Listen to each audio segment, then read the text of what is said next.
HKTDC Regional Director for Europe, Lore Buscher, had plenty to consider on a visit to Hong Kong. There's been deep uncertainty over the economic recovery of the Eurozone, with the sovereign debts piling up in southern Europe. Laura, how would you describe consumer confidence in Hong Kong's traditional European markets right now? The fact is that the EU countries, with the exception of Poland, went through a very deep recession last year, the deepest recession for decades. And the recovery of this downturn is very slow and gradual. And the regional differences in Europe are substantial. Do you see much difference between the southern European markets and the northern ones because of the sovereign debt that there is in the Eurozone? Yes, because on top of coping with the aftermath of the global recession, Europe now has to deal with the sovereign debt crisis of the peripheral countries.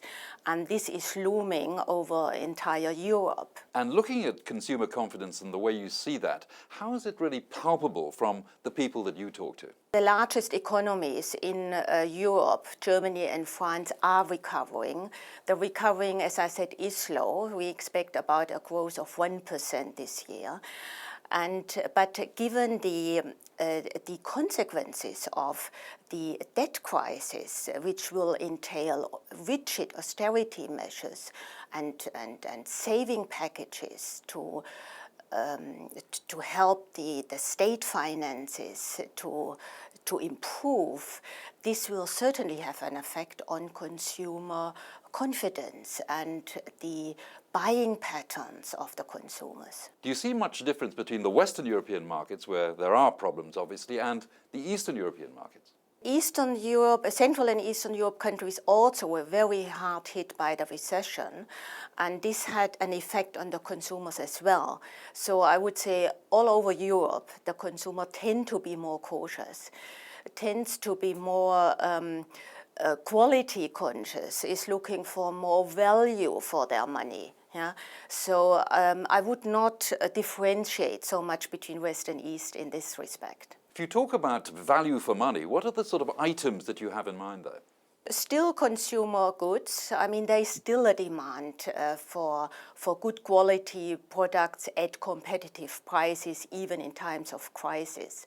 And I would say electronic consumers are still, consumer electronics are still very much in demand, particularly now with the World Cup coming up. IT products had double-digit growth. Yeah.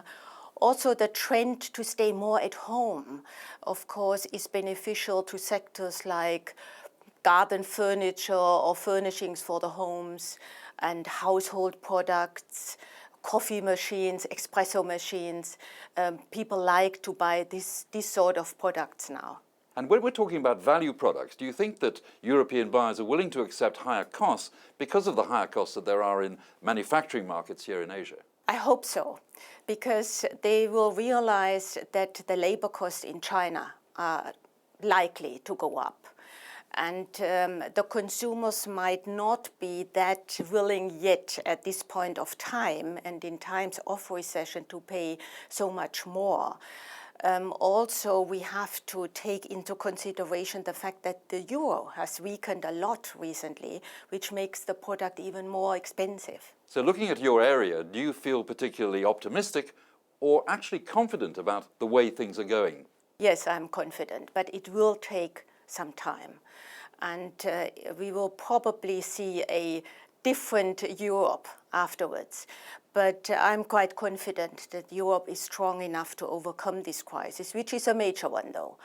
But as long as the countries agree on certain measures, and so far they did, then we will come out hopefully even stronger.